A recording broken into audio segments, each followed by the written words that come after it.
పవిత్రాత్మ స్వరూపులకు ప్రియాత్మ బంధువులారా,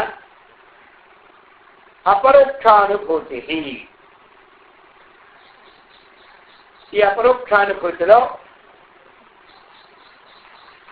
15 నిధిధ్యాసకి 15 అంగములని చెప్తూ, అందులో ప్రత్యాహారము అనే అంగంలో మనం ఇప్పుడు ఉన్నామన్నమాట. ప్రత్యాహారము విషయేషు ఆత్మతాం దృష్ట్వా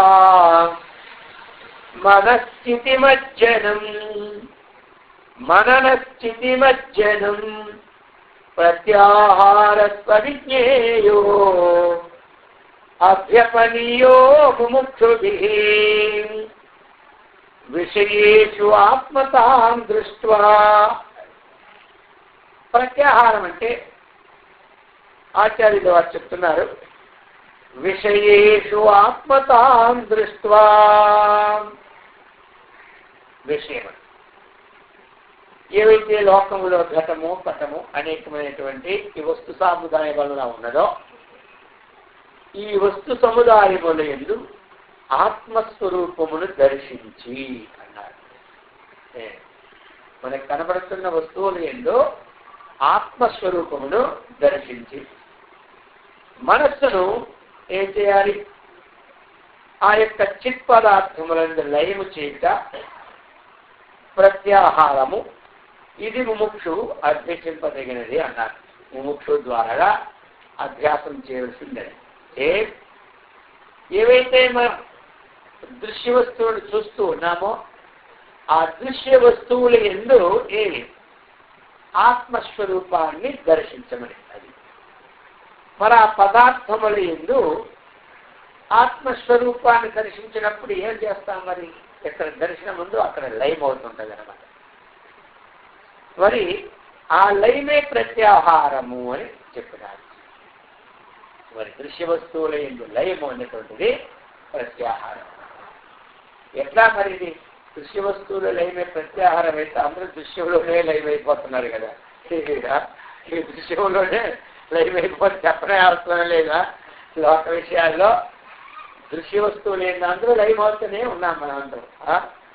అయితే ఆ లయం ఏమిటంటే ఆత్మభావనాయుక్తం ద్వారా లయం కామంటున్నారు. అంటే బ్రహ్మ భిన్నం, ఇంకొక వస్తువు లేదు కాబట్టి అనేది ఏందో ఆ బ్రహ్మ దృష్టిని చూడమంటున్నారు అనమాట. అది ఆ బ్రహ్మ దృష్టిని చూడమని చెప్తూ ఉన్నారు. అందుకని అంటే ఇక్కడ ఏమిటి? వాటి యందు మన బ్రహ్మ దృష్టిని చూసేటప్పుడు బ్రహ్మ కంటే ఇతరమైనటువంటి భావనా దృష్టి అక్కడ కలగకుండా మనకి ఇంద్రియముల ద్వారా ఉంటుందన్నమాట. ఇంద్రియములన్నీ కూడా ఏ వస్తువు యందు లీనమవడమే ప్రత్యాహారం. ఇంద్రియములు పతంజలి మహర్షి కూడా ఏమన్నారు? స్వవిషయ. అదే తన యొక్క విషయములు యందు స్వవిషయ అంటే తనకు సంబంధించిన విషయములు ఏమున్నాయి? తనకు సంబంధించిన విషయములు తనకి శబ్దస్పర్శ రూప రసగంధాదులైనటువంటి విషయములు అన్నమాట. మరి దీంట్లో ఏం చెప్పినారు? మరి ఆయన స్వరూపానుకారైవ ఇంద్రియాణం ప్రత్యాహార స్వవిషయ అసంప్రయోగే అన్నారు. ఏంటి స్వవిషయంలో లేదు? సంప్రయోగం అంటే సంబంధము, అసంప్రయోగం అంటే ఏమిటి? సంబంధము లేకపోవటం. అది సంప్రయోగం. స్వవిషయ సంప్రయోగే చిత్తస్వరూపానుకారైవ ఇంద్రియాణం ప్రత్యాహార. అది కాబట్టి స్వవిషయ అసంప్రయోగి అక్కడ అర్థం. తనకి సంబంధమైనటువంటి ఏ విషయం అయితే ఉన్నదో ఆ విషయాలన్నీ కూడా సంబంధం అనేటువంటిది విషయాకారముగా సంబంధం ఉంటే ఈ ఇంద్రియం ఆ విషయంతోనే సంబంధపడుతుందన్నమాట. అందుకు వాటితో సంబంధము లేకుండా ఉండడమని ఆయన సాధనలు తీసుకొచ్చినారు. మరి అప్పుడే కదా విషయాలు ఇంద్రియాలు విషయముల నుండి మరలించడం అవుతాయి. వాటితో సంబంధం ఉన్నంత వరకు కూడా ఇంద్రియములు విషయాకారాన్ని పొందుతాయన్నమాట. అందుకు ఈ శబ్దాది విషయములు యందు సంబంధం లేకుండా ఉండుట అన్నటువంటి ప్రయోగం చేశారు ఎవరు? పతంజలి మహర్షి వారు. స్వవిషయ అసంప్రయోగే. అయితే మరి ఏమిటి అవి విషయాలన్నీ? చిత్తస్వరూపానుకార. చిత్త సంబంధం అంటే చిత్తస్వరూపంతో అనుకరిస్తున్నావా ఇంద్రియాలు అన్నట్టు ఉంటాయి. కానీ ఆ చిత్తం సంబంధం లేకుండానే ఉంటాయన్నమాట. చిత్తస్వరూపానుకార యువ పదం ఏమిటి? ఇంద్రియములు ఆ విషయములతో చిత్తము లేనవి అనుకరిస్తున్న వాని వలె ఉంటాయి ఇంద్రియాలు. అయితే ఇక్కడ అసంప్రయోగం శబ్దం ఉంది కాబట్టి ఇప్పుడు ఏమైంది? అనుకరించి ఉన్నవాని వలె ఉన్నా వాటితో సంబంధాన్ని పొందవన్నమాట. ఇప్పుడు మనము లోకంలో ఎవరితో ఒకరితో మనం స్నేహం చేసినాము. ఇక స్నేహం చేసినటువంటి వారు ఎలా ఉంటారు? మంచివారు అయితే మంచివారిగా అనుకరణ పోతుంది. ఇక స్నేహితుడు మన విషయాలకి సంబంధం లేని వారే ఎక్కువ విషయంతో ఉంటాడు. ఇప్పుడు మరి ఇంకా ఆయనకి మనకి సంబంధాన్ని విడదీసుకోలేదు కాబట్టి ఇప్పుడు తొందరగా వదిలిపెట్టడానికి వీలుపడదు. కానీ ఆయన ఇంకొక రీతిలో ఉన్నారు, ఈ రీతిగా అన్వయించడంలే. ఈయన దైవీ గుణాల్లో ఉన్నారనుకోండి, ఆయన ఇంకో గుణాల్లో ఉన్నారనుకోండి. మరి ఇంతకు ముందు ఈ గుణాలు ఆగొచ్చి నీకు స్నేహం చేసినాడు. ఇప్పుడు స్నేహం చేసిన తర్వాత ఆయన పిల్లి దగ్గరికి వెళ్ళకపోతే ఇప్పుడు ఏమనుకుంటా? ఆయన పిల్లి దగ్గరికి వెళ్ళాలా వద్దా? వెళ్ళలేదు. వెళ్తేనే స్నేహం పెరుగుతుంది, వెళ్ళకపోతే ఇక స్నేహం పోతుంది. ఇక వెళ్ళకపోతే స్నేహం పోవడం కాదు కదా, మళ్ళీ ఆయనకి మధ్యన కలహాలు కూడా సంప్రాప్తం అవుతాయి. ఇప్పుడు ఆయనతో ఈయన వెళ్ళినా ఇక ఈయనకి మాత్రం ఆయన చేసే పనులేమి ఇష్టమే. కానీ ఇంకేం చేస్తాడు? అప్పుడప్పుడు ఆయన చేసిన పనులతో అనుకరించినట్టు ఉంటాడు, కానీ మాత్రం అవి తాను స్వీకరించాడు. తోటి వెళ్ళి అనుకరించినట్టు ఉంటాడు, కానీ దాన్ని ఆచరణకి తగని ఇంద్రియాలు ఇంతకు పూర్వం విషయాలతో సంబంధం ఉంది కాబట్టి వాటితో సంబంధం ఇప్పుడు తీసినా ఆ విషయాలతో ఈ చిత్తం సంలగ్నమైనట్టే ఉంటుంది. కానీ ఆ విషయములు ఈ చిత్తానికి అంతకుండానే ఉంటాయి. అటువంటి స్థితి ఏది ఉందో దాన్ని ప్రత్యాహారం అన్నారు పతంజలి మహర్షి వారు. అర్థమైందా? మరి వీరు డైరెక్ట్గా ఇస్తున్నారు ప్రత్యాహారం అంటే. ఏదైతే ఎక్కడెక్కడైతే మనము విషయానికి దృష్టి పోతుందో ఆ విషయముల ఎందు మనకేమిటి? ఆత్మస్వరూపంగా దర్శించమన్నారు.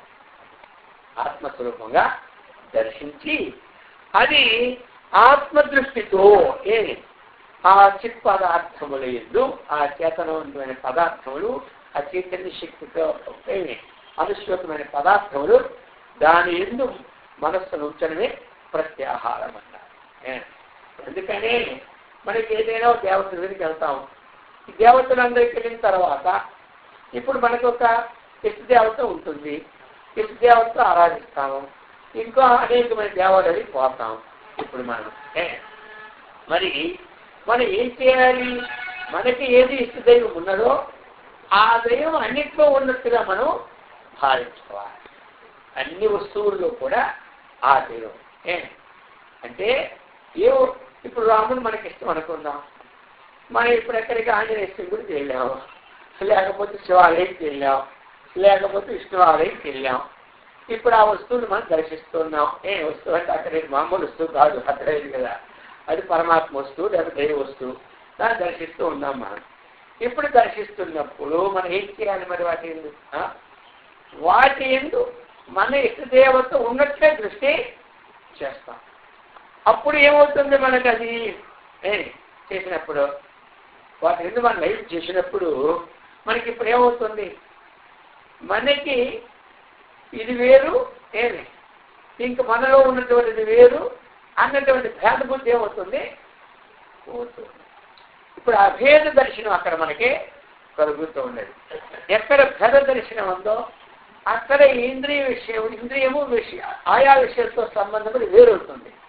ఎక్కడ అభేద దర్శనం ఉందో ఇంద్రియములు తనకంటే భిన్నంగా పోకుండా వాటి ఎందే లీనమవుతుంది. ఆ దృష్టిలో చెప్పుకున్నారు శంకరాచార్యులు వారు. ఇది ధారణ అంటే చెప్తున్నారు, ఎత్ర ఎత్ర మనోయాతి బ్రహ్మణస్తత్ర దర్శనాత్ మనసో ధారణం చైవ ధారణా పరామత. ధారణ అంటే ఏమిటి? ఎత్ర ఎత్ర మనోయాతి, ఎక్కడెక్కడైతే మనస్సు పోతూ ఉన్నదో, మనస్సు మనం ఇక్కడ కూర్చున్నాం, రామయ్య కూర్చున్నాం, ఇంకో వస్తున్నది మన మనస్సు పోయింది. ఎత్ర ఎత్ర మనోయాతి తత్ర తత్ర బ్రహ్మణ దర్శనాత్. అదంతా కూడా ఏం చెప్పినారు? బ్రహ్మమయముగా దర్శించమన్నారు. మనస్సు పోని పోతే అదంతా ఎలా చేయమన్నారు? బ్రహ్మముగా దర్శించమన్నారు, బ్రహ్మమయముగా. ఇదంతా బ్రహ్మము కంటే భిన్నము కాదు. ఎక్కడికి పోయినా పోతుంటారు మనస్సు.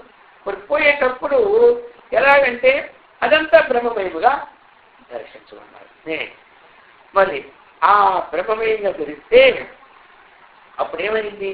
ఆ బ్రహ్మనందు ఈ మనస్సుని దృఢముగా బంధించి నిలుపుటే ఉత్తమ ధారణ అన్నారు. అయిందా? ఇది కొంచెం సూక్ష్మమైనటువంటి స్థితి చెప్తున్నారు అనమాట. ఎవరు ఇది అపరోక్షానుభూతి కదా, అందుకే ప్రత్యక్షముగా ఆత్మ సాక్షాత్కారానికి హేతువుని గ్రంథము కదా, దీని పేరే.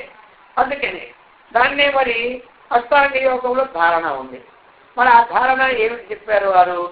చెప్పింది కూడా మొట్టమొదటి ఏకాగ్రత కావాలి. కాబట్టి దేశబంధ చిత్తస్య ధారణ అన్నారు. చిత్తమునకు ఏదో ఒక ప్రదేశముతో సంబంధము ఏర్పరచుకున్నటే ధారణ. మొట్టమొదటి మనం ధారణ అనుకుంటున్నాం. ఎందుకంటే ధారణ, ధ్యానము, సమాధి వారు కూడా యమ, నియమ, ఆసన, ప్రాణాయామ, ప్రత్యాహార, ధారణ, ధ్యాన అష్టాంగ యోగం చెప్తున్నారు. ఇప్పుడు మరి సాధనకి మొట్టమొదటి ఆ ధారణ ఉండాలి. సాధన అయిపోయిన తర్వాత ఈ ధారణ రావాలి, ఏకాగ్రచిత్తము కలిగిన తర్వాత. అయితే మరి ఆ ధారణ ఏమిటి? మనం కూర్చున్న తర్వాత మన శరీర అవయములలో ఏదో ఒక స్థానముతో మన చిత్తానికి సంబంధం ముందు ఏర్పరచుకోవాలి. ఆ స్థానం అనేటువంటిది కొంతమంది భ్రూమధ్య మంది చూస్తారు, కొంతమంది హృదయమంలో చూస్తారు. కాబట్టి ఏదో ఒక స్థానం రెండిట్లో నిర్ణయించుకోవాలి. మరి ఆ నిర్ణయించుకున్నటువంటి స్థానమునందు మనం కూర్చొని ఆ స్థానం చూసినట్టే అలాగా ఉండాలి. ఈవేళ 2 నిమిషాలు ఉన్నాం, రేపు 3 నిమిషాలు ఉన్నాం, ఎల్లుండో అలా 3 నిమిషాలు కొంతకాలం చేసాం, మళ్ళీ 4 నిమిషాలు ఉన్నాం. దీనితో సంబంధం అన్నమాట. అలాగే మనం ఏం చేస్తున్నాం? ధారణానికి స్థలాన్ని ఎన్నుకొని అక్కడే ధ్యానాన్ని మనం చీలిస్తున్నాం. ధారణ, ధ్యాన, సమాధి దానికి ఒక స్టెప్ అనమాట. మొట్టమొదటి ధారణ కొంతమందికి అభ్యాసాల కోసం ఏదో స్థానంతో ముందు అభ్యాసం చేసుకోమంటారు. ఆ స్థానంలో ఆ యొక్క మన ధ్యేయ వస్తువులు నిలుపుకుంటూ మనం చేస్తే ఏమిటి స్థానం అంటే ఆ స్థానానికి ఎదురుగా మనం ఒక ఆ స్థానానికి సంబంధంగా ఒక ధ్యేయ వస్తువు నిలుపుకుంటూ చేస్తూ ఉంటారు. అంటే ధ్యానం అనిపించుకుంటుంది. ధ్యేయ వస్తువు నిలపకుండా ఒకటే స్థానమే గుర్తుపెట్టుకుంటే ధారణ అనిపించుకుంటారు. అర్థమైంది కదా? ఒకటే స్థానంగా మీరు ఒకే స్థానాన్ని చూస్తూ ఉంటుంటే ధారణ. కొంతమంది అభ్యాసాని కోసం ముందు చుక్క పెడతారు, ఆ చుక్కను అలా చూస్తారు, చుక్క కంటే మీ మనసు పోయిందా లేదా అని, అది ధారణ. ఆ విధంగా మన ఏంటి శరీర ఇంద్రియాలకు సంబంధంగా ఒక స్థానాన్ని పెట్టుకునే ధారణ అని చెప్తారు. ధారణ అనేది అవసరం. మరి ఇక్కడ ధారణ అనేటువంటి విషయానికి ఏమిటి అంటే దాన్ని ఆ మనస్సు ఇప్పుడు ఎక్కడెక్కడ పోతూ ఉన్నదో, మనస్సు ఎక్కడెక్కడ పోతూ ఉన్నదో అక్కడక్కడంతా కూడా ఆ బ్రహ్మ దృష్టి. పరమాత్మ కంటే ఇది భిన్నము లేదు కదా. నువ్వు అక్కడ పోయినా పర్వాలేదు కదా, ఇక్కడే ఉండు మన స్థాయి ఎప్పుడైనా మన అర్థమైందా? నువ్వు అక్కడి నుంచి దేవుడు అక్కర్లే. ఇప్పుడు ఇంతకుముందు నువ్వు ఎక్కడికి వెళ్ళిపోతుంది, అక్కడి నుంచి ఇక్కడ తెచ్చేవాడిని, కానీ ఇప్పుడు తెచ్చే పని నాకే సరిపోయి. ఎందుకంటే విజ్ఞానము ద్వారా అంతా బ్రహ్మమని తెలుసుకున్నాను. నువ్వు బ్రహ్మ కంటే భిన్నమైన స్థానం పోవడం లేదు కదా, అదే అని ఆ ప్రకారము ఇది స్టేజ్ కొంచెం సూక్ష్మమైన స్టేజ్ ఏమంట. అందుకు ఆ ప్రకారంగా ఆ బ్రహ్మ దృష్టి చూస్తూ ఉంటుంటే ఏమైపోతుంది కొంతకాలానికి ఆ బ్రహ్మముతో ఈ మనస్సుకి బంధించినట్టు అవుతుంది అన్నమాట. అది ఉత్తమ ధారణ పేరు పెట్టారు. అందుకని ఆయనకు ఉత్తమ పదేసినాడు. అర్థమైంది కదా. కేవలం ధారణ అనుకుంటా ఉత్తమ ధారణ అంటే పరామత ఉత్కృష్టమైనటువంటిది అది. ఇది మొట్టమొదటి రావాలంటే అందరికీ సాధ్యమైంది. మొట్టమొదట సాధనకి ధారణ ఉండాలన్నమాట. ఇప్పుడు చెప్తున్నారన్నమాట. బ్రహ్మైవాస్మీతి సద్వృత్యాం నిరాలంబతయా స్థితిః ధ్యానశబ్దేన విఖ్యాతాం పరమానందదాయిని. ధ్యానం అంటే ఏమిటి అన్న విషయాన్ని ఈ యొక్క అపరోక్షానుభూతి ప్రకారం ఏం చెప్తున్నారు? అహం బ్రహ్మాస్మి బ్రహ్మైవాహమస్మి అని అఖండాకార వృత్తితో అఖండాకార వృత్తితో దేహాది అనుసంధానము లేకుండు నిరాలంబ స్థితి ధ్యానము. అయితే మరి సాధకులకు మొట్టమొదటి ధ్యానం ఏముండాలి అంటే తత్ర ప్రత్యయ ఏకతానత ధ్యానం అన్నారు పతంజలి మహర్షి. సాధనకు అది ముందు ఉండాలి. తత్ర అంటే ఏది నిర్ణయింపబడినటువంటి ధారణా స్థలం అయితే ఉన్నదో ఆ ధారణా స్థలమునందు ప్రత్యయ ఏకతానత. ప్రత్యయం అంటే తన యొక్క ధ్యేయం అన్నమాట. ఏదంలో జ్ఞానం. ఆ ప్రత్యేకమైన ధ్యేయము ముందే మన చిత్తము సదా చూస్తున్నట్టు ఉండాలి. అంటే ఇప్పుడు మనం ఉన్నాం, ఇక్కడ ధ్యానంలో కూర్చుండేటప్పుడు ఏదో ఒక ఆకారాన్ని మనం పెట్టుకుంటాం కదా.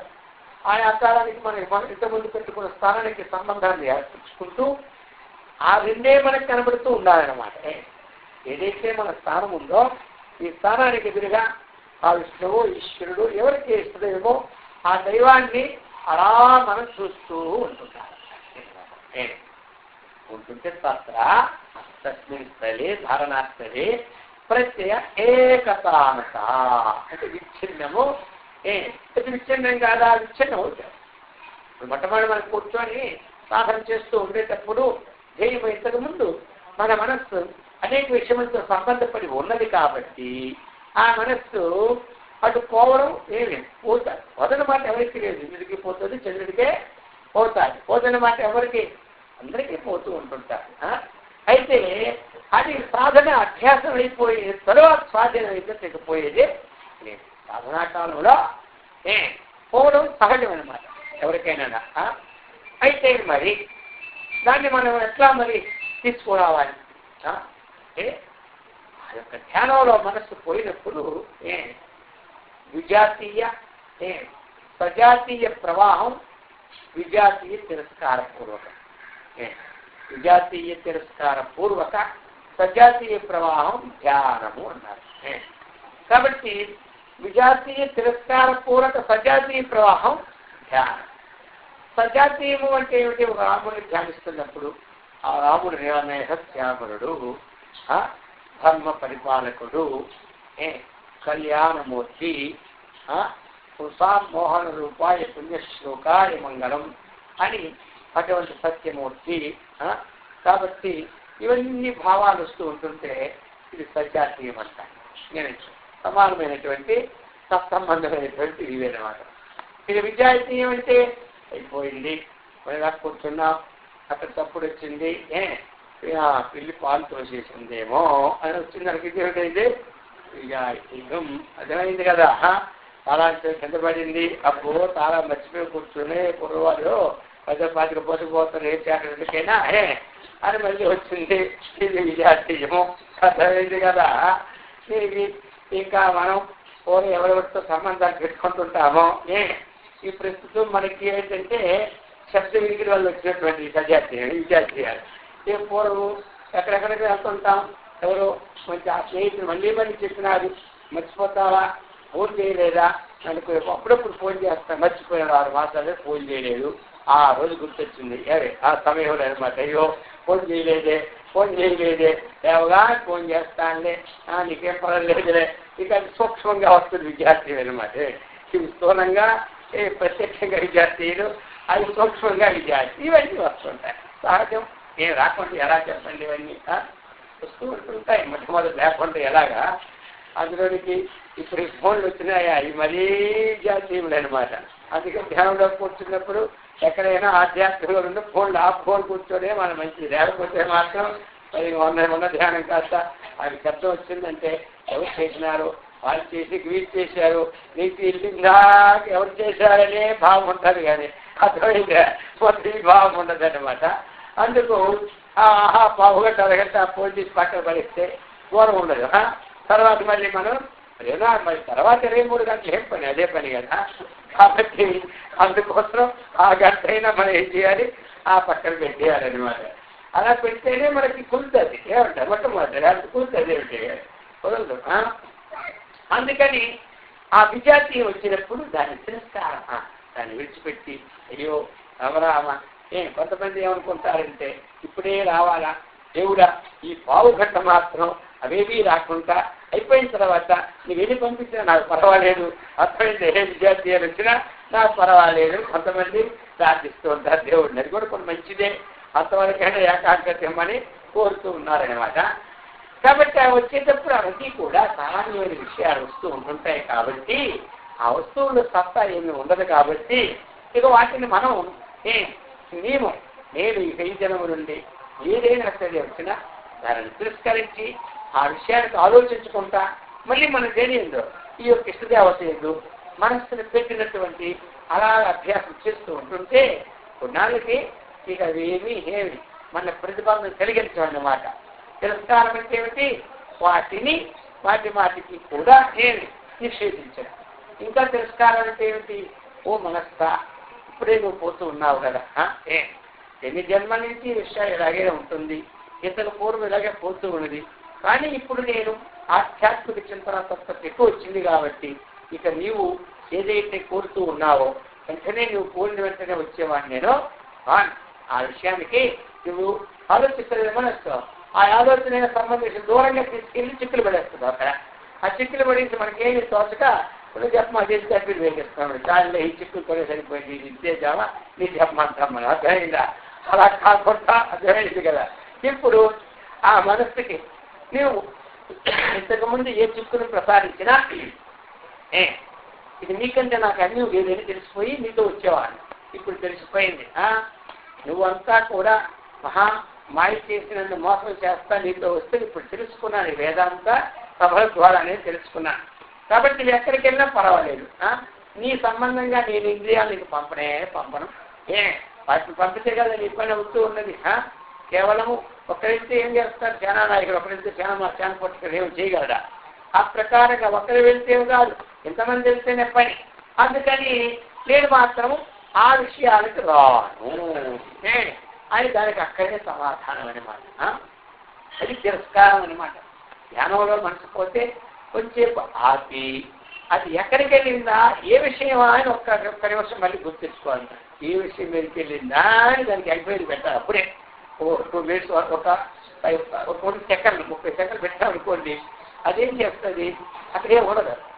ఎంక్వైరీ అనేటువంటి వాడు మన దొంగ ఇంట్లోకి వచ్చిన తర్వాత చూడకుండా ఉంటే వాడు ఇష్టం. కానీ వాడు అప్పకి పక్క చూస్తూ ఉంటుంది ఎంక్వైరీగా. ఇక వాడు తెలిసిందే దొరుకుతాడు వాడు. ఇక వాడు ఏ ఎంక్వైరీ వాడు ఎలా చెప్పించిపోవాలని చూస్తుంటుంటాడు. వచ్చింది కూడా అర్థమైందే. ఇక వాడు మాత్రం అందరికి కూడా రావాలంటే వాడికి ముందు చూసుకుంటే ఉంటాడు ఎవరు నా మీద ఎంక్వైరీ ఉందని.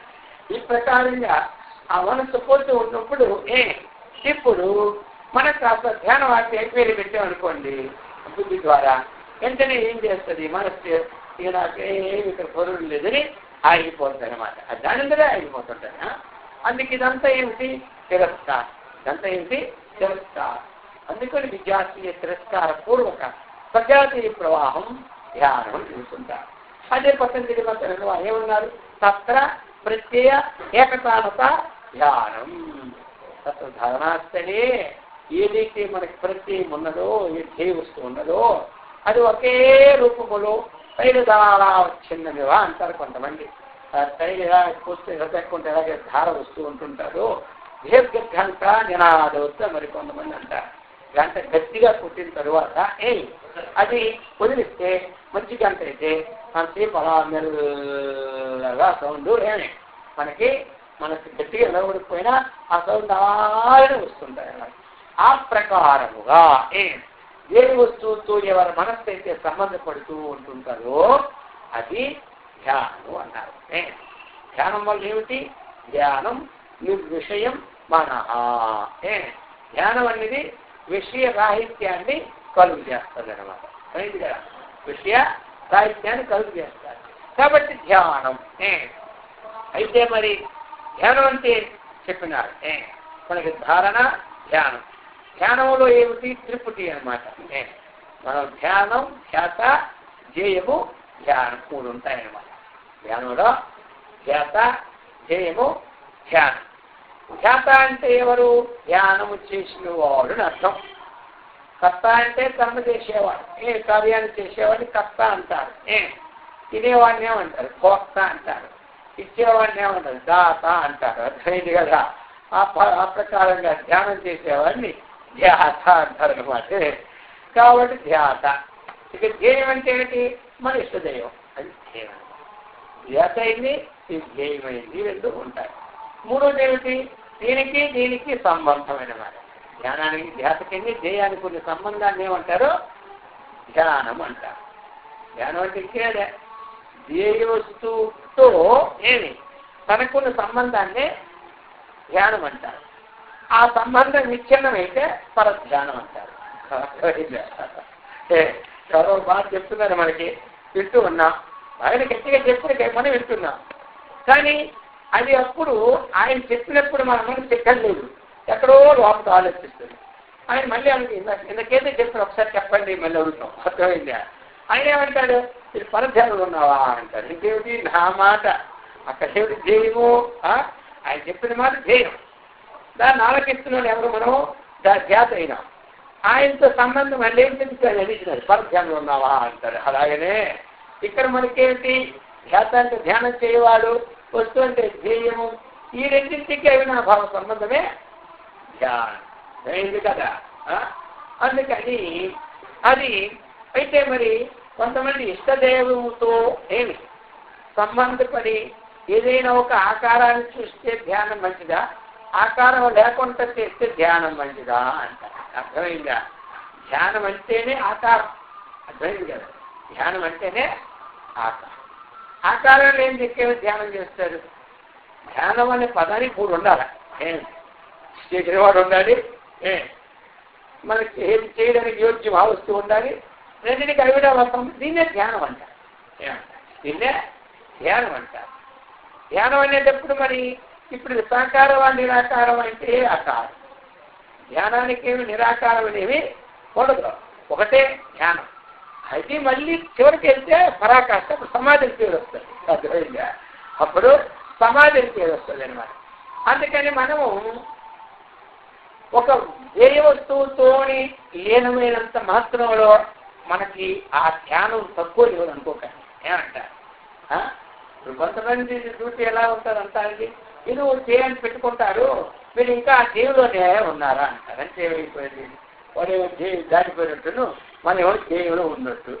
ఆయన ఏంటి అక్కడికి అన్ని పిహెచ్డికి వెళ్ళిపోయినట్టును, మనం ఏమో ఇంకా ఎంత పేరు ఉన్నట్టు ఆ భావన. ఏమీ లేదు. అర్థమైంది కదా. దీనికి దానికి సంబంధమే లేదు. ఆయన్ని ఏది చేస్తే ఆకారం లేక చేసింది కొన్నాళ్ళకి పోతుంది, ఆకారం ఉండి చేసింది పోతుంది. ఆకారం ఉండి చేసింది పోతుంది, ఆకారం లేక చేసింది పోతుంది. అయితే ఈ రెండింటికి అతీతమైనటువంటి బుద్ధిలో ఒక విజ్ఞాన తత్వం ఉదయం అయిపోయి రెండింటినీ తీసేస్తుంది అప్పుడు. అయితే ఇప్పుడు మొట్టమొదటి మనం ధ్యానం చేసేటప్పుడు ధ్యేయ వస్తువుతో తాదాత్మ్యమే లీనమైపోయేటట్టుగా చేసుకుంటున్నారు. 10 నిమిషాలు చేసినా 15 నిమిషాలు చేసినా. అందుకే కొంతమంది అభ్యాస సమయంలో గంటలు 2 గంటలు కూర్చుండిపోకూడదు. అది అభ్యాసం మనకి తెలియకుండా వెళ్ళాలి. అదన్నమాట. తను గంట కూర్చుంటాను, ఇప్పుడే కూర్చొని అర్ధగంటకి కాళ్ళ నొప్పులు చెప్పులు ఇస్తాను అనుకునే దానికన్నా తెలియదు కదా. శని శని రూపరమే బుద్ధ్యా గృహీతయా అన్నారు. తను ఏ పని ప్రారంభించినా తక్కువ నుంచి అలా పైకి వెళ్ళాలి. అప్పుడేమవుతుంది? దినదినము కొంచెం అభ్యాసంతో వెళ్ళామంటే కష్టం అవుతుందా? ఒక్కసారి 100 కిలోలు ఎత్తాలంటే కష్టం. మూట వాడే జిమ్కి వెళ్ళిపోయి రోజు కిలో తగిలించుకుంటుంటే అవుతుందా? వాడికి ఒక సంవత్సరం అలా తీసి ఎలాగెత్తేస్తుంది. మనం అనుకుంటున్నాం ఎలాగెత్తిస్తున్నాడు అనుకుంటాడు. ఒక నిత్యాభ్యాసం చేస్తూ ఉన్నాడు, వాడు తక్కువ ఎత్తేస్తూ మనం ఎత్తే కింద పడిపోతాం. అర్థమైందా? ఆ ప్రకారంగా మనం కూడా ధ్యానంలో ఏం చేయాలి? మెల్లమెల్లగా స్వాధీనం చేసుకుంటుంటే 4 గంట కూర్చున్నా కూర్చున్నట్టే ఉండదు, కూర్చున్నట్టే ఉండదు, అలాగ రావాలి అది. కాబట్టి ధ్యేయులతో సంబంధం పెట్టుకోవడం మంచిదే, తప్పేమీ కాదు. అయితే ఇప్పుడు చూడండి, కొంచెం ఇంకా మరి 1 గంట ధ్యేయులతో పెట్టుకుంటే మరి గంట విడిచిపెట్టి మిగతా కాలంలో దేనితో పెట్టుకోవడం లేదా? అక్కడే దేవుడితో పెట్టుకుంటూ కొంతమంది ఇంకా ఇందులోనే ఉండే ఉన్నావా అంటారంటే మరి 23 గంటలు ఎందుకంటే మనం దానికంటే ఇంకా భిన్నమైన దేవుళ్ళు ఉన్నావా లేదా? దానికంటే భిన్నమైన దేవుళ్ళు నడుస్తూ ఉన్నావా లేదా? అందుకని జ్ఞానం అన్నటువంటిది ఎప్పుడూ కూడా ఎవరు ఇష్టదైవమో ఆ ఇష్టదైవం అలా రామకృష్ణ పరమహంసగా ఏం చేసినారు, లీనమైపోయారు ఎవరి దగ్గర, అమ్మవారి. అది దాంట్లో ఏమైపోయింది, దానికి జ్ఞానానికి యోగ్యత అయిపోయి అంతఃకరణం అర్థమైంది కదా. జ్ఞానానికే యోగ్యత అయిపోయింది అంతఃకరణం. అలాగనే మరి నామదేవుడు కూడా ఏం చేశాడు, ధ్యానం చేసి చేసి చేసి ఆ పండరీనాథుని దర్శించేసుకున్నాడు సర్వజనుడు రామకృష్ణ పరమహంసగా. ఆయనకు కూడా అంతఃకరణం జ్ఞానానికి యోగ్యమైన అంతఃకరణ అయిపోయింది. ధ్యానం వల్ల లాభం ఏమిటి అంటే జ్ఞానానికి యోగ్యమైన అంతఃకరణం అవుతుందన్నమాట. అయింది కదా. ఆ ధ్యానం వల్లను అనేక సిద్ధులు మనకు వస్తాయన్నమాట. ధ్యానం వల్లను చక్కగా మనం ధ్యానం చేస్తూ ఉంటుంటే మనకి తెలియకుండా కొన్ని మనకి వస్తుంటాయి సిద్ధులు అన్నమాట. ఆ ధ్యానం వల్లను మన మనసు ధైర్యం వస్తుందన్నమాట. గాలి ఊగితే ఆ మొరనుంటారు చూసారా, ఆవుపేని రాలిపోయిన మొరడు అదే ఊగుతుంది. ఎంత గాలి వేసినా ఊగదనమాట. అర్థమైందా? ఆ ఎండిపోయింది మొరడా అది ఊగమంటే ఊగదు. దాని దగ్గర ఫ్యాన్ పెట్టి బాగా 10 ఫ్యాన్లు పెట్టినా ఆ గాలి అట్టితే పోతుంది, కానీ ఇది మాత్రం ఊగదనమాట. ఆ విధంగా ఎవరు పక్క అంటే గట్టిగా ధ్యానం నిమగ్నం అవుతారో వారికి ఏమి ద్వంద్వాలు అనేటువంటి గాళ్ళు ఆ గిరిజంతు కూడా ఊపలేవన్నమాట. ఊపలేవు. లేకపోతే మన భయం కదా. మహర్షి మలయాళ స్వాములు అంత ధ్యానం చేసిన చేతనే కూడా చెల్లిగా వెళ్ళబడినా అర్థమైంది కదా. అర్థమైంది అది. ఆ పూడొచ్చింది మనమంటా అర్థమైందే. ఇక మొత్తం ఈ మైగిట తినిపోయిందో ఈ పుస్తకాలు తినిపోయినా అంతా తినిపోయి తలుపులు వేసుకొని వాటి బిగించి వస్తారనమాట. అర్థమైందే. ఎందుకో అంత శక్తి మనకే అంత శక్తికి అంతే గాలి అనమాట. ఆ ప్రకారంగా వాళ్ళు ధ్యానం కలిసి అడవులో ఉండగలిచినారు. అడవులో ఉండగలిచినారు. అర్థమైందా? మన ఊర్లోనే ఒక 10 కిలోమీటర్ దూరంలో ఇస్తుందనుకో, నాకు ఉండాలంటే మనకు భయం. వాళ్ళన్నీ విడిచిపెట్టి ఆజ్ఞాకాలంలో ఉండగలిచారంటే ఏమిటి దానికి శక్తి? అలాగే రమణ మహర్షిలో ఎక్కడున్నారు అరుణాచలం కొండ. ఇప్పుడంటే ఎలానో రావడం, ఆ రోజుల్లో జనమపాడ ఏమీ లేదా కొండ మీదకి వెళ్ళాలంటే అందుకే భయం అనమాట. ఆ ప్రకారంగా వారు ఉన్నారు. శివానంద సరస్వతి వారు ఆ నది గంగా నది తీరంలో ఆనాడు ఇంత ట్రాఫిక్ ఎక్కడ ఇప్పుడు ట్రాఫిక్ పెరిగిపోయి చుట్టూ ఆశ్రమం తీసుకెళ్ళినారు. ఆ గంగుడు కూర్చొని అక్కడ అలా చేసినారు. ఎందుకు? ఆ శక్తి పెరిగింది ధ్యానం వల్ల. అందుకనే వాళ్ళకి ఆ భోజన సమయం ఉండాలి, ఆ పని పర్వాలేదు, ఏదో ఓటు తినేసేవాళ్ళనమాట. ఈరోజు ధ్యానం కుదరలేదంటే మనకి భోజనం కూడా సరిలేకపోయింది ఈరోజు, అందుకే ధ్యానం కుదరదు కుదరపోతున్నారు. ఎందుకంటే భోజనం బాగా ఉంటే చక్కగా ధ్యానం, ఆ భోజనం అలాగే కాబట్టి ధ్యానం ఎలాగ అయిపోయింది అంటారు. ఈ భోజనానికి ధ్యానానికి ముందు పెడతాం మనం ఇప్పుడు. అప్పుడు అదే ఎండిపోయి దొడ్డు మొక్కలా తీసుకుంటే వాళ్ళు ఆ కొండ దగ్గర అన్నం చేసి ఆయన ధ్యానం చేసినారు కొన్నాళ్ళే సాంబారా. ఇక ఆయనకి ఏం దొరికిందో తెలియదు. ఆ కొండపైన రామరామర్షుల వారికి ఏది ఉంటే అదే తిన్నారు వాళ్ళు. అందుకని సరే వాళ్ళు లోకోత్సాహాలు కాబట్టి అంతవరకైనా వాళ్ళు చేశారు. ఇప్పుడు అంత చేయకపోయినా మనం మన ఏజ్ని మనం పరిశోధించడం తగిన ధ్యానమైన మనం చేసుకోవాలి. అర్థమైంది కదా. అందుకని ఆ ధ్యానం అన్నటువంటిది చాలా గొప్పది అనమాట. ధ్యానం అనేది చాలా గొప్పది. అందుకు ధ్యానం చేసేటప్పుడు మనం చక్కగా ఉదయం సబ్జెక్ట్ అని చెప్పుకున్నాం కదా, ఓంకారంగా చెప్తే సబ్జెక్ట్ ఉదయం అనమాట. అందుకని అటువంటి భావస్వరూపాన్ని చక్కగా అనుసరిస్తూ ఆ ధ్యానాన్ని మనం చేసుకోవాలి. ఇప్పుడు దానిని కొంచెం ఇంకా ఎప్పుడైతే ఈ స్థితి అందుకుందో అప్పుడు ఈ ముఖం మనకు అర్థమవుతుంది. అహం బ్రహ్మాస్మి అను అఖండాకార వృత్తితో ఆ దేహాది అనుసంధానం లేక అంటే ఈ యొక్క శరీరానికి సంబంధమైనటువంటి ఈ శరీరంతో ఇప్పుడు ఉన్నటువంటి ధ్యేయము ఇంకొకటి అనుసంధానం ఏంటి లేకుండా అహం బ్రహ్మాస్మి అఖండాకార వృత్తితో ఏదైతే నిరాలంబ స్థితి అంటే ఇక్కడ ఏమిటి ఆలంబనము లేని స్థితి ఇప్పుడు ఒక ధ్యేయముతో మనకి ఆలంబనము ఉన్నది అప్పుడు అహం బ్రహ్మాస్మి అనేటప్పుడు ఇంకేం ఆలంబనం ఉంటుంది తనకంటే భిన్నమైనటువంటిది ఇప్పుడు ఒకటి ఉన్నది కాబట్టి ఇది ఆలంబనమైంది ఇక తనకంటే భిన్నమైన కోటి లేకుండా ఆ బ్రహ్మ ఎవరు నేనే అనుకున్నటువంటి సంబంధం ఆలంబన ఎక్కువ ఉంటారు మనకి ఇది ఆలంబన స్థితి ఇది ధ్యానం ఇది పరమానందదాయకమని ఇది కొంచెం హైయెస్ట్ అంటారు కదా అటువంటి స్టేజ్ ఇది అన్నమాట కాబట్టి ధ్యానం అంటే తెలుసుకున్నాం కదా ఇప్పుడు ఈ ప్రకారముగా మన ధ్యేయంతో చక్కగా లీనమైనంత వరకు మనస్సు వెళ్ళిపోతున్నా మళ్ళీ దాన్ని తీసుకొస్తూ అర్థమైంది కదా చక్కగా ఆ ధ్యేయం స్థాపిస్తూ ఇలా మనకు కొంతకాలం చేస్తూ ఉంటుంటే చక్కగా మనకి ఆ ధ్యానం అనేది సిద్ధిస్తుంది నిర్వికారతయా వృత్త్యా బ్రహ్మాకారతయా పునః వృత్తి విస్మరణం సమ్యక్ సమాధి జ్ఞాన సంజ్ఞకః అంటున్నారు సమాధి జ్ఞాన సంజ్ఞకః అది నిర్వికారతయా వృత్త్యా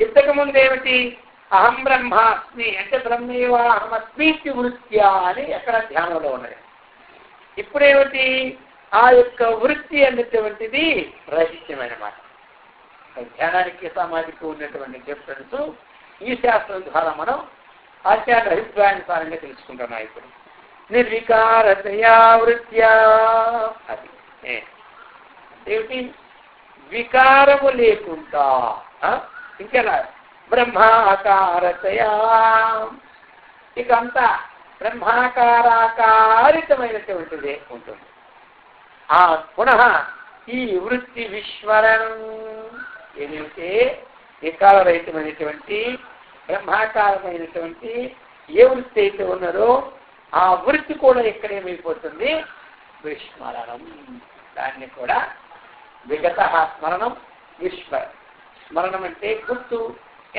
విస్మరణం అంటే గుర్తు లేకపోవడం అంటే ఇది ఇంతకు ముందు ఉన్నటువంటి అనుసంధాన వృత్తి ఏది ఉందో ఆ వృత్తి ఇక్కడ ఏమైపోతుంది రహితమైపోతుంది రహిత ఆ వృత్తి ఇక్కడ రహితమైపోతుంది రహితమైపోయి ఏమవుతుంది అప్పుడు సమ్యక్ సమాధి అప్పుడేమవుతుంది మనకి చక్కగా అది సమాధి అనబడుతుంది అక్కడ మనకది సమాధి అనబడుతుంది అన్నమాట అయితే మరి ఇది ఏ సమాధి అంటే జ్ఞాన సంజ్ఞక సమాధి అయింది కదా ఈ వృత్తి రహితం అయిపోయింది ఏం చెప్పినారంటే జ్ఞాన సంజ్ఞక సమాధి అందుకు ఇప్పుడు వృత్తి రహితం కావాలి అంటే కేవలం ధ్యేయాకారముతో ఉన్నంత వరకు వృత్తి ఉంటుంది అయితే మరి పతంజలి ఏం చెప్పినారు అక్కడ సమాధి అనే దానికి ఎందుకంటే సాధన సాధ్యం కాబట్టి ఏమిటంటే అది పతంజలి మరి చెప్పింది మనకి సమాధి అన్నారు సమాధి అంటే అక్కడ ఈ యొక్క ధ్యేయం ఏదైతే ఉన్నారో తదేవ అర్థమాత్ర నిర్భాస స్వరూప శూన్యుని సమాధి సూక్తమైన తదేవ అర్థమాత్ర నిర్భాస అర్థమాత్ర అంటే ఏమిటి ఇక్కడ తదేవంటే ముందు చెప్పినటువంటి ఏ ధ్యేయంతోనైతే ఈ ధ్యాస సంబంధం పెట్టుకొని ఉన్నాడో ఆ ధ్యేయం అనేది ఇప్పుడు మనకి స్పష్టముగా ధ్యేయమంతా కనబడకుండా ఇంతకుముందు సమాధిలో ధ్యానంలో స్పష్టంగా మనకి ధ్యేయమంతా కనబడుతుంది రాముడు కానీ కృష్ణుడు కానీ అలాగా మనకి కనబడుతూ ఉన్నారు ధ్యానం చక్కగా సాగుతుంది ఇప్పుడు చెప్పారు తదేవా ఆ ధ్యేయం అనేది అర్థమాత్ర నిర్భాస అది భాష మాత్రమే కనబడుతూ ఉంటుంది అంతే కనబడుతూ ఉంటుంది కానీ దాన్ని ఇంకా ఏం చెప్పారు స్వరూప శూన్యమివా అక్కడ ధ్యేయాకారం ఉన్నటువంటిది స్వరూప శూన్యం అంటే ఏమిటి? ఇప్పుడు తనకిన్ని ఆ ధ్యేయానికి ఒక సంబంధము ఉన్నది అన్నటువంటి భావం శూన్యం అయిపోతున్నట. ఎక్కడ సమాజం ధ్యానానికి సమాజం డిఫరెన్స్ ఏమిటంటే ధ్యానంలో చెప్తే ఉంటుంది, ఆ సమాజంలో ఏముంటుంది? ధ్యాస శూన్యం అయిపోతుంది. ధ్యాసకి ధ్యేయానికి కొన్ని సంబంధం కూడా పోతూ ఉన్నది. ఆ ధ్యేయము కూడా అర్థమాత్రలాగా ఉంటూ ఉంటుంది. అంటే ఇక్కడ ఏమిటి? అది తాను ధ్యేయము కంటే భిన్నుడు కాను అన్నటువంటి స్థితి ఇప్పుడు ఏర్పడుతుంది అన్నమాట. ఇక్కడ ఆ స్థితి ఇప్పుడు ఏర్పడుతున్నది. ఆ ధ్యేయం మాత్రంగా గోచరం అవుతుంది, అంతే. అలాగా అభాసగన్న గోచరం అవుతాయి, గోచరము అవుతాయి. అయితే దీన్ని ఏమన్నారు? సమాధి అన్నారు. తదేవార్థమాత్ర నిర్భాస స్వరూప శూన్యమివా. ఏ దాన్ని అయితే మనం ధ్యానం చేస్తున్నాము ధ్యేయాన్ని, అది లేని దాని వలే మనకి స్వరూప తను లేని దాని అయిపోతుంది. అది కూడా ఏమవుతుంది? ఇప్పుడు కొంతమంది తానే ధ్యేయంగా అటువంటి భావన వస్తుంది. ఇప్పుడు ఆ ప్రకారంగా సమాధి అనమాట ధ్యానం ఉండదు. అయితే ఇప్పుడు ఆ సమాధిని ఇప్పుడు ఇక్కడ సమాధి చెప్పినారు. దాన్ని కూడా పతంజలి మహర్షి ఏమన్నారంటే సంప్రజ్ఞా సమాధి అన్నారు. దీన్ని ఆయన నిన్నగా విడిచి ఏదైతే మనకి ఇప్పుడు అర్ధమాత్ర శూన్యం ఉన్నదో దాన్ని సంప్రజ్ఞాత సమాధి అన్నారు. అయితే సమాధి వివిధం అన్నారట. ఏమిటి? సంప్రజ్ఞాతమో అసంప్రజ్ఞాతం. అయితే ఇందులో వృత్తి ఉన్నారు. ఇందులో సంప్రజ్ఞాత సమాధిలో వృత్తి ఉంది, అసంప్రజ్ఞాత సమాధిలో వృత్తి రాహిత్యము అయిపోతుంది. సంప్రజ్ఞాత సమాధిలో వేగిని కింద మోడలుగా అవదు, పచ్చి కింద మోడలుగా ఉంటుందన్నమాట వృత్తి. అసంప్రజ్ఞాత సమాధి అంటే ఏమిటి? వారి యొక్క సారము శీలానుసారము ప్రకృతి పురుష వివేకమే అసంప్రజ్ఞాత సమాధి. ఇది ప్రకృతి, ఇది పురుషుడు అన్నటువంటి వివేకం ఎప్పుడైతే కలిగిందో ప్రకృతికి సంబంధమైనటువంటి వృత్తి అంతా కూడా అక్కడ భద్రమైపోతుంది. వివేక ఖ్యాతి హానోపాయ అన్నారే. కాబట్టి అవేక ఖ్యాతి ఏంటి? హానం అంటే కైవల్యం. కైవల్యానికి ఉపాయం ఏమిటంటే వివేక ఖ్యాతి. వివేక ఖ్యాతి అంటే ఏమిటి? ఇది ప్రకృతి, ఇది పురుషుడు అన్నటువంటి ఖ్యాతి అన్నమాట. అది వివేక ఖ్యాతి. దానివల్ల ఏమవుతుంది? ఆ లోపల ఉన్నటువంటి ఏ బీజం అయితే ఉంటున్నదో, ఏదైతే వృత్తితో ఉన్నది బీజం ఏదుందో ఆ బీజం పూర్తిగా నష్టమైంది. అంటే వేగిన గింజ మాదిరి అయిపోతుంది. అర్థమైందా? అది అసంప్రజ్ఞానం. అదే సమాధిని ఇక్కడ మనకి చెప్తున్నారు. నిర్వికారతయా వృత్త్యా బ్రహ్మాకారతయా పునః. అంటే నిర్వికారాంతఃకరణ వృత్తితో, అంటే వికారరహితమైన అంతఃకరణ వృత్తితో. అంటే అంతఃకరణములో వృత్తులు మనకి కొన్ని వికారాన్ని ఇస్తుంటాయి. ఇది పరిణామాన్ని చెంది ఈ వృత్తి పోతే ఇంకో వృత్తి, ఇంకో వృత్తి పోతే ఇంకో వృత్తి, ఇంకో వృత్తి పోతే ఇంకో వృత్తి. అలాగ లేకుండా అంతఃకరణములో ఏదైతే ఇంతకుముందు ధ్యానములో మనం పెట్టుకున్నామో బ్రహ్మాకార ఆకాశ చిత్త వృత్తి అని ఈ శాస్త్ర ప్రకారం మనం ఏదైతే పెట్టుకున్నామో ఆ ఆకారిత వృత్తికి అన్యమైనటువంటి ఇంకొక వృత్తి లేకుండా వికార రహితముగా దాన్ని ఏమంటారు? నిర్వికారాంతఃకరణ వృత్తితో. నిష్ప్రపంచ బ్రహ్మాకారాంతఃకరణ వృత్తితో. ఆ తర్వాత ఏమైంది? ప్రపంచాభావం అనమాట. అంతఃకరణమునందు ప్రపంచాభావం అవుతుంది. ఆ ప్రపంచాభావం అయినప్పుడు ఏమైంది? అక్కడ ఉన్నటువంటిది ఒక్కటే మిగిలింది. ఇప్పుడు రాతినందు సర్పము అన్నటువంటి బుద్ధి మనకి పోయిందంటే మిగిలింది ఏమిటి? రాడి. అధిష్టాన సత్తా ఎందు ఆ సర్పము మాదిరిగా ప్రపంచం ఆరోపితమైంది అన్నమాట. ప్రపంచము ఆరోపితమైంది. ఇప్పుడు ఏమైంది మనకి? ఈ యొక్క అంతఃకరణములో రెండవది లేనటువంటి బ్రహ్మాకార వృత్తి ఒక్కటే ఉండేటప్పుడు భిన్నమైనటువంటి ప్రపంచాకార వృత్తి ఏమైపోయింది? ప్రాతి ఎందు సర్పబుద్ధి పోయేటట్టుగా ఆ అంతఃకరణమునందు ఇంతకు ముందు ఉన్న ప్రపంచాకార బుద్ధి ఎప్పుడైతే ఏమైపోయింది? బ్రహ్మాకార అంతఃకరణ వృత్తి చిత్తవృత్తి అంటే ధ్యేయాకార వృత్తి. ఇప్పుడు ఏమైంది ఇక్కడ? దీంట్లో ఆ ధ్యేయాకార వృత్తి కూడా శూన్యమో అయిపోయింది కదా. ఉప్పు నీటిలో వేసిన తర్వాత ఏమంది? నీళ్ళంతా ఉండిపోయినట్టుగా ఆ తర్వాత ఇతడు తాను ఆ స్వరూపం తాను ఉండిపోతారు. అటువంటిది కూడా అయింది. అయితే ఎప్పుడు వృత్తిరాహిత్యం అయిపోయింది. ఇక్కడ వృత్తిరాహిత్యం అయిపోయింది సమాధి అని జ్ఞాన సన్నిహితమైనటువంటి సమాధి అని చెప్పుకొచ్చారు. ఈ ప్రకారముగా మనకి ధారణ, ధ్యానము ఈ మూడు ఉండాలి.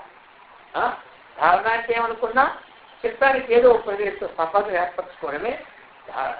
ఆ సంబంధం ఏర్పరచుకున్న స్థలములో మన ధ్యేయాన్ని చక్కగా చూసుకోవడమే ఏమైంది? ధ్యానం. ఈ ధ్యానం యొక్క పరాకాష్ఠ ఏమిటి? చేస్తూ చేస్తూ చేస్తూ చేస్తూ ఇక ఆ ధ్యాత ఈ యొక్క ధ్యానము అన్నటువంటిది లోపించి ధ్యేయాకార వృత్తి గోచరిస్తుందా, అది ఉందా లేదా అన్న మాదిరిగా లేనవడమే సమాధి. ఆ సమాధి ద్వారా ఆత్మాత్మ విచారణతో తర్వాత సూక్ష్మమైనటువంటి విచారణ చేస్తే ఇక ధ్యేయము తనకంటే భిన్నము కాదు, ధ్యేయానికి ఆధారమైనటువంటి ఆత్మ నేను అన్నటువంటి స్థితిని కలిగి ఇక నాయందు ఇదంతా ఆరోపితమే కానీ ఏమీ లేదన్నటువంటి విజ్ఞానంతో ఆ చిత్తవృత్తి సర్వము నాశమై ఆ తదాకారాకారం ఉండిపోవడమే అది సమాధి. నిర్వికల్పక సమాధి దాన్ని అంటారు. దాన్నే ఇంకేమంటారు? కైవల్యం అంటారు. దాన్నే అసంప్రజ్ఞ సమాధి అంటారు. దాన్నే నిర్బీజ సమాధి అంటారు. ఈ విధంగా అన్నమాట. అది ఈ ప్రకారముగా తతసాధన నిర్ముక్త సిద్ధో భవతి యోగిరాట్ తత్స్వరూపం నైకస్య విషయో మనసో గిరాం తతసాధన నిర్ముక్త. ఇక అనంతరం సాధనకి ఏమి అవసరం? ఈ స్థితి వచ్చిన వారికి మళ్ళీ యమనీయమాది సాధనాపేక్ష అనేది లేని వాడి యోగీశ్వరుడే అవుతారు, సిద్ధుడైపోతారు కదా. స్వతహా సాధనాపేక్ష ఇంకేమి మనకి లేదు. ఎంతవరకు చదువుతాను చెప్పండి. చదువు మనం ఏదైనా నేర్చుకున్నప్పుడు అయితే అది అనిశ్చితమై ఉంటుంది. ప్రత్యేకంగా ఆ క్లాసులకి వెళ్ళవలసిన పని మనం ఉండాలి. ఇప్పుడు మనం ఉద్యోగం చేస్తూ ఉన్నా ప్రత్యేకంగా మళ్ళీ స్కూల్కి వెళ్ళే పని లేదు ఉద్యోగం వచ్చిన తర్వాత. అయితే ఈ విషయం అది అనిశ్చితం కాకుండా ఉంటుందా? అనిశ్చితమే ఉంటుంది. ఆ నేర్చుకుంటూ ఉన్నాం మొట్టమొదట. వాళ్ళు కొంతకాలం అయిపోయిన తర్వాత ఏమైపోయింది? వాళ్ళతో పనే మనకే లేకపోయింది. పని లేకపోయినా వాళ్ళనే మర్చిపోయినా అనుకోండి, వాళ్ళతోనే వ్యవహారం నడుస్తుంటారు. ప్రత్యేకంగా ఈ ఏమి అలక పలక ఇలక ఇవన్నీ పని లేదు. అర్థమైందా? మొట్టమొదటి ఇవన్నీ అనుకుంటుంటాం. ఎందుకంటే ఒక వాక్య నిర్మాణానికి ఒక పదాన్ని మనం అత్యంత పదసమూహం కదా. కొన్ని పదాలని కర్త, క్రియ, కర్మ ఇవన్నీ తెలుసుకోవడానికి ఈ వ్యవహారాలన్నీ ఉంటాయి. ఇవన్నీ వచ్చిన తర్వాత పుస్తకం చదువుతూ ఉంటుంటాం. ప్రత్యేకంగా కూర్చొని దిద్దుకోకపోయినా అవన్నీ ఇందులో అనుష్ఠుతమే ఉంటూ ఉంటాయి. ఆ ప్రకారముగా ఏమి చెప్తూ ఉన్నారన్నమాట. తద సాధన నిర్ముక్త. అనంతరం సాధన అనేటువంటిది ఒకటి ఏమి యోగి విరాట్ భవతి. విరాట్ వ్యాపక స్వరూపమైనటువంటి వాడు సిద్ధుడై ఉంటాడు. ఇంకా తస్వరూపం ఏకస్య విషయో మనసో గిరాం. ఇంకా అవాంగ్మానస సూచనమిస్తారు. వేదాంత వేద్యమైనటువంటి బ్రహ్మస్వరూపమే అట్టి సిద్ధుడి స్వరూపమే. అటువంటి సిద్ధుడి స్వరూపం ఏమిటి? వేదాంతం ద్వారా ఏం తెలుసుకుంటున్నాము? ఆ బ్రహ్మస్వరూపమే ఆయన స్వరూపం కానీ భిన్నమైనది కాదు అని. సమాధో క్రియమానేతు విఘ్న ఆయాంతి వై బలాత్వం అనుసంధాన రాహిత్యమాలస్యం భోగలాలసం లయస్తమస్య విక్షేపో రసాస్వాదస్య శూన్యత ఏవం విఘ్న బాహుల్యం త్యాజ్యం బ్రహ్మ విదాసనైః చెప్తున్నారు. సమాధో క్రియమానేతో సమాధిని మనము జీవిస్తూ ఉంటుండగా, దాన్ని మనం జీవిస్తూ ఉంటుండగా బలహత్తు విఘ్న ఆయంతే కొన్ని విఘ్నాలన్నీ కూడా బలంగా వచ్చి మన మీద పడుతూనే ఉంటుంటాయన్నమాట. అనుసంధాన రాహి ఆ విఘ్నాలు ఏమిటి వస్తుంటాయంటే చెప్తున్నారన్నమాట. సమాధి నిష్ఠ కొన్ని భంగములు మనకి వస్తూ ఉంటుంది. అవి ఏమిటి? అనుసంధాన రాహిత్యం. ఏదైతే మనం సమాధిని జీవిస్తున్నామో దాని యొక్క పూర్వాపరాముల యొక్క అనుసంధానములందు ఇచ్చి లేకుండా, ఆ అనుసంధానం లేకుండా ఉండడం ఒక విధమైన మాట. ఏదైతే మనం జీవిస్తూ ఉన్నామో దాని పూర్వాపరాలన్నీ కూడా మనం ముందు తయారు కావాలి. ఇలాగా దీనికి ఈ ప్రక్రియలో వెళ్తే ఇది మనకు వస్తుంది కాబట్టి దాని యొక్క అనుసంధాన్ని ఎట్లా మనం చేస్తే వీలవుతుందో ఆ ప్రయత్నం మనకే ఉంటుందా. ఆ అనుసంధానం అనేది లేకపోవడమే కూర్చుంటా లేస్తాం అంతే. తర్వాత దానికి విశేషమైనటువంటి అనుసంధానిక మార్గమైనటువంటి ఏమిటి? అటువంటి శాస్త్రాన్ని మాటమాటిగా చూడటము, ఆ విధంగా ఆ శాస్త్రం సంపాదించిన ఆచార్యులతో సంబంధం పెట్టుకొని ఎట్లా అందము, ఇది అనుసంధానం అంటారు. అది రెండు అలసత ఒక విఘ్నం. మన సమాజ స్థితి ఏమిటి? అలసిపోయి బాగా అలసిపోయాం అనుకోండి. రోజంతా 23 గంటల పని చేసి చేసి చేసి వచ్చి ఆ గంట సమాధిలో కూర్చుని ఏమొస్తాయి? మొత్తమే సమాధి. తెల్లవారిన దాకా లేవకండి హాయిగా. అర్థమైందా? ఏదో బాగున్నాడు గంట కూర్చుంటాడు కానీ అర్థం వీడు మొత్తమే కూర్చుంటారు తెల్లవారే అప్పటి నుంచినా. కాబట్టి అలసత అన్నది కూడా సమాధానం అవుతుంది. తర్వాత ఇంకా భోగేచ్ఛ. ఈ భోగములు ఏంది? ఇచ్చ అంటే ఇంద్రియములతో విషయ సంబంధం అన్నటువంటిది ఉండాలని. భోగేచ్ఛ అంటే ఇది ఏం చేయమని అక్కడ నేత్రేంద్రియ ద్వారా రూప విషయం కానీ, శ్రవణేంద్రియ ద్వారా శబ్ద విషయం కానీ, శ్రవణేంద్రియానికి భోగము శబ్దము, నేత్రేంద్రియానికి భోగము రూపము, నాసికాకి భోగము గంధము, ఈ యొక్క త్వక్కుకి భోగం ఏమిటి? స్పర్శ. ఈ ప్రకారముగా శబ్ద స్పర్శ రూప రస గంధం అన్నమాట. ఈ జ్ఞానేంద్రియానికి ఏమిటి? మనకి అభిరుచి అన్నమాట. ఈ ప్రకారముగా చెప్తున్నారు. అనుసంధాన రాహి ఇది భోగేచ్ఛ. భోగేచ్ఛ కాబట్టి ఆ భోగములు ఏంటి? ఇచ్ఛ. ఆ ఉన్నటువంటి వాడికి మాత్రం సమాధి ఏమవుతుంది? విఘ్నం అవుతుంది. సమాధి విఘ్నం కలుగుతుంది అన్నమాట. అది నాలుగో చెప్తున్నారు నిద్ర. అర్థమైంది కదా? ఇక నిద్ర ఉన్నవాడికి సమాధి ఎక్కడ కలుగుతుంది? నిద్ర ఉన్నవాడికే సమాధి. మరి సమాధి నిద్ర ఒకటే కదా అని కొంతమంది అనుకుంటారు. సమాధి నిద్ర, సమాధి అంటే అంతా మరి మర్చిపోవడం. మాకేమి లేదు, నిద్రలో మరి మర్చిపోతున్నాం కదా, ఏ డిఫరెన్స్ అంటారు. కాబట్టి సమాధి అన్నటువంటి సత్వగుణమైన అంతఃకరణతో కూడింది. నిద్ర అనేది తమోగుణమైన అంతఃకరణతో కూడింది. సత్వగుణంలో కూర్చున్నటువంటిది చక్కగా మనకు అనుసంధానమే విజ్ఞానోత్పత్తి కారణమవుతుంది. నిద్రలో కూర్చున్నటువంటిది సమస్య కాబట్టి అది అజ్ఞానము అవుతుంది. అర్థమైందా? అందుచేత అజ్ఞానం ఎప్పుడూ కూడా మన యొక్క జ్ఞానాన్ని అజ్ఞానం అనేది ఎప్పుడూ కూడా జ్ఞానాన్ని కలుగు చేయదనమాట. విజ్ఞానం అనేదే మనకి జ్ఞానాన్ని కలుగు చేస్తుంది. అందుచేత చెప్తున్నారు నిద్ర తమస్సు ఇంకోటి అనమాట. తమస్సు తమస్సు అంటే ఏమిటి? ఇక్కడ మనకి ఆ యొక్క ఒక వివేక రహితం అని చెప్పుకోవాలి. తమస్సు అంటే వివేకము లేకపోవడం అనమాట. తమో గుణం ఉన్నది అనుకోండి, ఇంకేముంటుంది మనకి? తమస్సు అంటే చీకటి. చీకటి అంటే ఏమిటి? అవివేకం అన్నమాట. అది అనమాట. అంటే ఇది ప్రకృతి పురుష వివేకము కానీ, నిత్యానిత్య వస్తు వివేకము కానీ ఇవి లేకపోవడం, ఇది ఒక తమస్సు అనమాట. 6 చిత్త విక్షేపం అన్నమాట.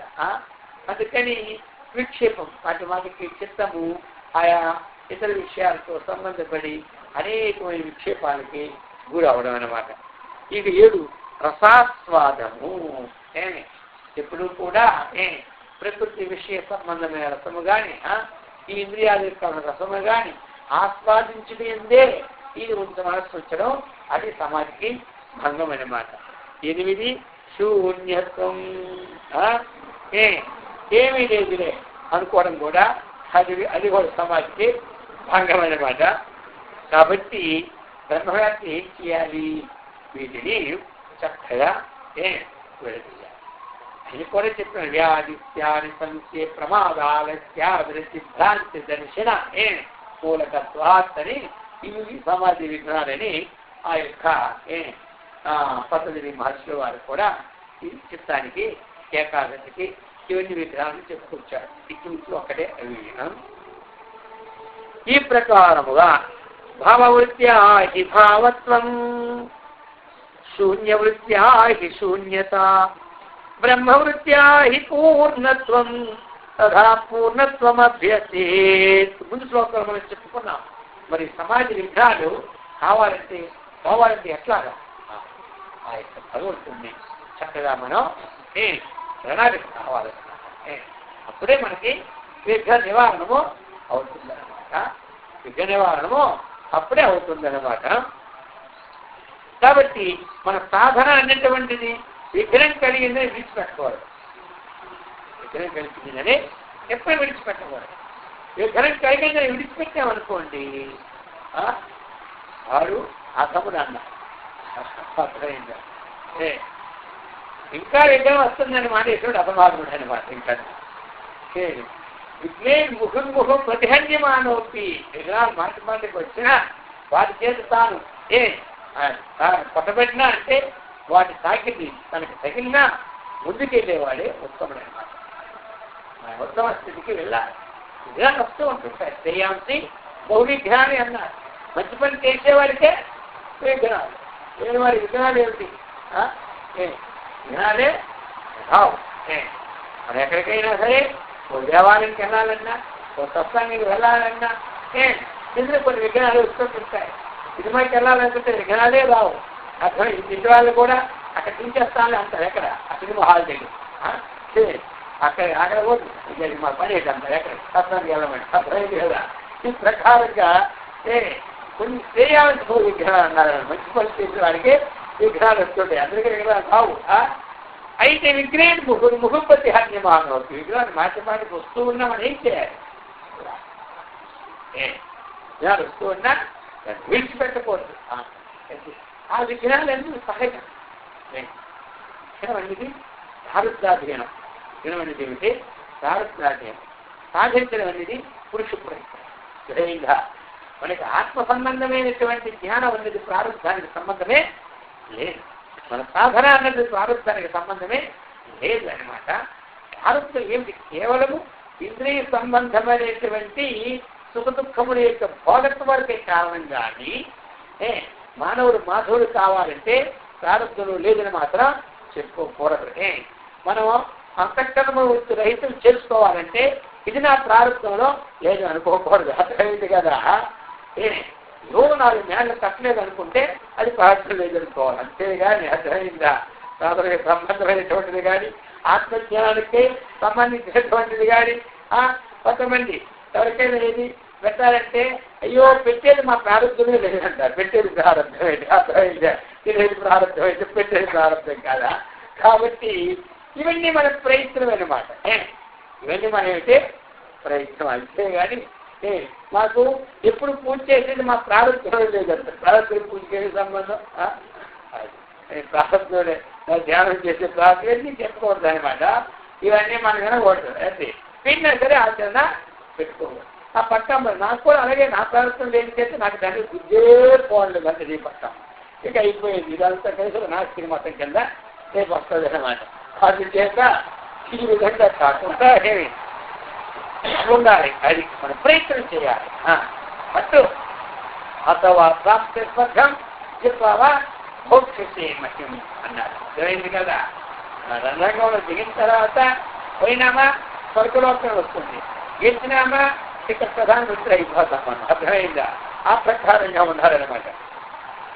భావవృత్యా హి భావత్వం శూన్యవృత్యా హి శూన్యతాం బ్రహ్మవృత్యా హి పూర్ణత్వం తథా పూర్ణత్వం అభ్యసేతు. ఇప్పుడు చెప్తున్నారు, భావవృత్తి చేత భావత్వం కలుగుతూ ఉన్నది, అభావవృత్తి చేత శూన్యత్వం కలుగుతూ ఉన్నది, బ్రహ్మాకార వృత్తి చేత పూర్ణత్వం సిద్ధిస్తున్నది. కాబట్టి పూర్ణత్వాన్ని మనం ఏం చేయాలి? అభ్యసిస్తాం. భావవృత్తి చేత మనకి భావత్వం సిద్ధిస్తూ ఉన్నది. భావం ఉన్నది అన్నటువంటి భావం అంటే ఉన్నదాన్ని అంటారు, అభావం అంటే లేనిదాన్ని అంటారు. అభావం అంటే లేనిది, భావం అంటే ఉన్నది.